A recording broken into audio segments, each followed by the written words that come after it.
beware of cheap fan belts. Look at this fan belt. It's probably only in there about 5,000 miles. See that? Nothing. It's all frayed. It was hanging by a thread. I was driving home from Oxford, Florida, and I'm hearing this whatever noise. It sounded like something scraping. I thought, did the fan scrape? I remember I just put the battery in there, the Group 27 battery. It's a big one, 27. See, that's monster. And I'm like, so at night I couldn't see nothing, so it wasn't a fan. So I sprayed some WD-40 around here just to see if noise would diminish. It didn't. So it didn't sound like it was coming from up here. So I put a pipe on the engine. It sounded like it was coming from inside the water pump. And I was thinking, because I just changed the water pump, the timing chain, all that kind of garbage, and the gears and a camshaft. I'm thinking, did I do something stupid? Did the pulley start backing out or something? Whatever. Central, harmonic balancer. Well, it was the belt. When it got light out, I saw what it was. So I ordered 2 more. I got this from Rock Auto. Now, normally I do not get cheap parts. I found out a long time ago I never put cheap hoses on. About 40-something years ago, I decided to get some cheap hoses. They wound up splitting, like in a couple years, right over here. And you get the good ones, they stay on there 10 years, no problem. You notice you put a thing on here like this, so in case it rubs. I know it's got a pad on here anyway, but that keeps it from rubbing even more. You can rub through. So I got a Gates as a spare. Gates, extra heavy duty one, and AC Delco Professional, whatever. You notice the AC Delco and the Gates look exactly the same. They're like this. Same bunch of ribs. You notice on this one, the ribs are on the outside. I don't know, but I did not get any cheap parts. I got like Hayes, for the rest of the engine. I forgot what cam I got, but I was very careful with the cam because I know they got a lot of cheap Chinese cams out there and stuff. I got the good cam. I think it was Hayes or something, timing set. Because I realized cheap parts are garbage. And this was just a clearance sale belt, $1.56. Definitely don't get that junk. I knew it wasn't a critical component anyway, but it surprised the hell out of me. Maybe I don't even have 5,000 miles on the belt. One thing, these guys are cheap, but you're dealing with completely internet. You got no customer service at all. I remember one time I ordered a flywheel for this thing. It was the only part they said it was correct. They get listed one. It was a 168 tooth flywheel. Well, there's no 168 tooth flywheels for like small block Chevys unless they're like the 400 or a 383 stroker. Not for the I shouldn't have said small block Chevys. I should have said any of the 350s and 305s, 283s and stuff. 307. They got the 153 tooth flywheel. So that was a blatant error on their part, the way they had it listed, and it was the only option. So I got the wrong part. I can't exchange it. So that's because that's what lowers their price, because they're all computerized and they don't have customer service. They'll just tell you, did the list the right part? And is that what it says? Well, that's the part. I was like, well, that's great. So anyway, I'm just going to warn you about, I would never have gotten a cheap clearance belt for a timing belt. No way in hell. I get the best stuff. I normally don't even do this for the belts. I just I says, because I swear to God, I thought I changed this belt when I did the camshaft and the water pump and the timing chain and all that stuff and the fuel pump and the starter motor. And I'm like, yeah, I did. I looked it up. It's $1.56 clearance. I was like, I don't know. Didn't look like it was bad, but since I've owned this thing since 1991, so that's 28 years. I've never had it like eat up belts or anything like that. And then belts usually, I put a belt on it, it lasts like a million years. And actually, the old one that was on there looked good. I just figured I'd put a new one on it. So now this one here, this is Goodyear. See, Goodyear Gatorback. That's not a crappy belt. So I don't know why the hell I did that, but man. And I found out, I'm just going to go off here a little longer. Like you're changing, like on these kind of carbureted engines, it don't matter if you put Autolite, Champion, or NGK or whatever. But if you got a computerized car, Like Chevy likes Autolite, Ford likes Motorcraft, and Chrysler used the Champions. It's whatever spark plug that engine management system was using. That's pretty much what you want to use. Now I know NGK seems to work with anything, but it's a matter of it gets more complicated when you have engine management system. In other words, you could put Champion plugs in a Chevy. But I found out if you put like Autolites in this thing, the Sebring here, this Chrysler, it don't like them that well. It runs, but it doesn't run as well. So just behooves you to make sure you get the absolutely correct right parts. And even with, I'm just throwing this in there as a side. I found out like on that Sebring, that thing don't like a lot of brands of ignition wires. It likes the OEM and the Duralast brand. And you just can't throw any brand there. It will literally not run for crap. It runs really rough, really rough. But in the older cars, no problem. Like I got these wires from, this is real good stuff. Taylor Pro, 8mm silicone. I got them from Tennessee place.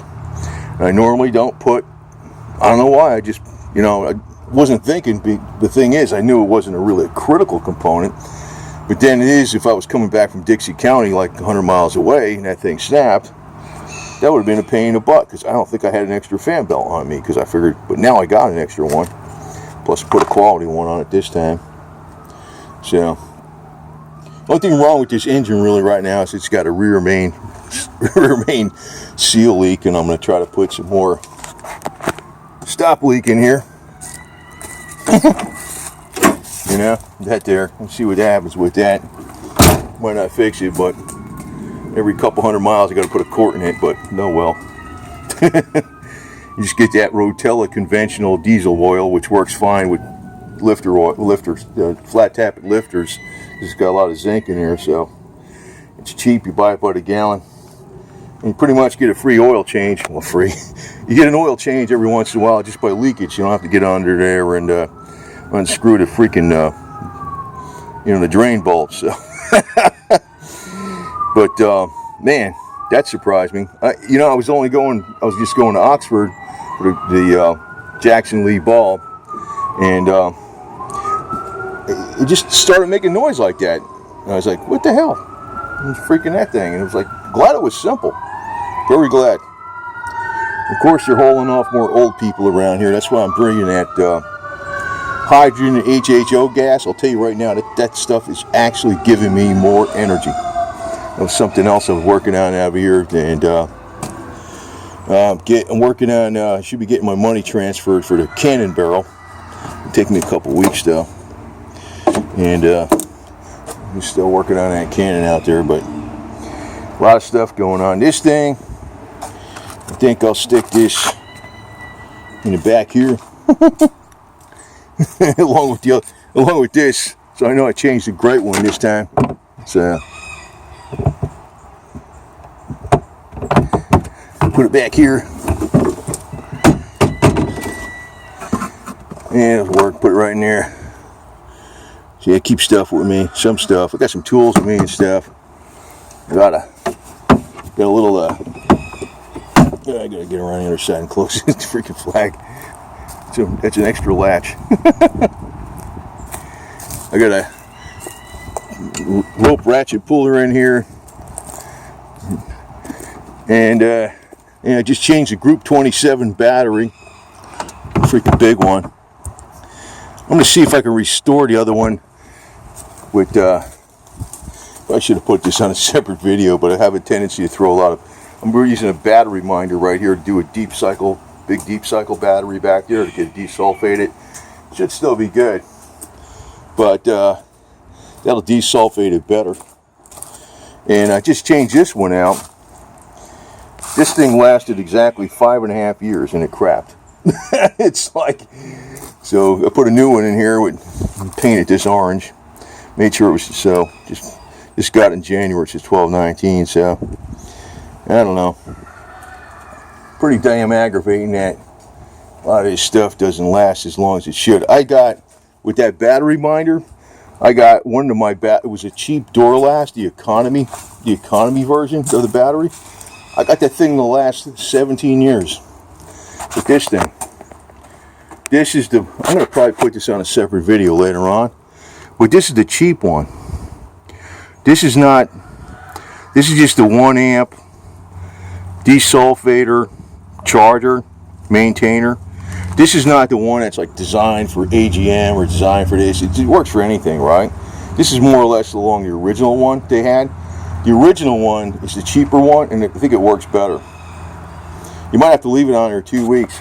And if I can restore this battery, it ain't going to come back 100%. But considering it's a freaking huge ass battery, it says, you know, 810 cold cranking amps. So maybe if it's down to 600, that's like a brand new. I mean, brand new batteries.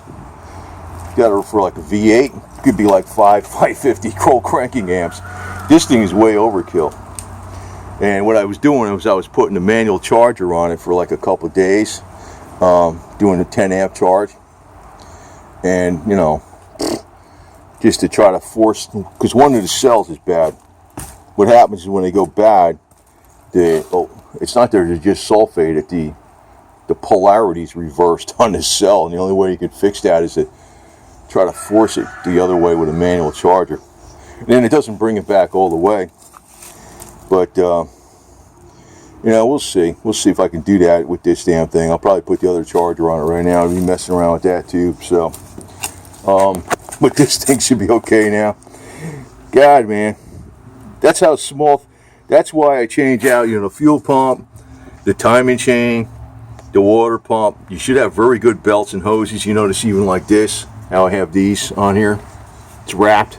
These are not cheap ass hoses. I don't know why I did that. You notice the other belt was a Goodyear Gatorback heavy duty belt. I don't know why I did that cheap ass belt. You know, big fuel filter that you could see. You know, it's, in other words, it's a little shit that usually breaks. The big stuff usually gives you warning. You know, the little stuff is what leaves you stranded. So, I don't know, hopefully these freaking things, I've never got stuck with it really, but that don't mean I can't. It's like, I learned this a long time ago. The little minor, you can have an engine that burns oil. It could have a wrist pin knock. You're babying it, you could tune it up really good. But all this stuff on the outside of the engine, it's, you know, all good, like belts, hoses, wires, spark plugs, and everything else, filters, you know, all that other stuff. That stupid thing, as long as you're babying it, it'll run. It'll run. It'll start up good in the winter and all this other stuff. I'm talking even the old point systems. The old start up good in the winter and everything. But I'm surprised. I mean, I really didn't, you know, I should have known. $1.56 clearance. I just thought I thought it was a name brand belt. It looked like one. It's got a freaking, I can't believe this crap, man. I never saw a fan belt break this fast. And it's not because the pulleys are screwed up. You know? Look at that. It's just, you know, it's the same pulleys that have always been there for freaking the last 28 years.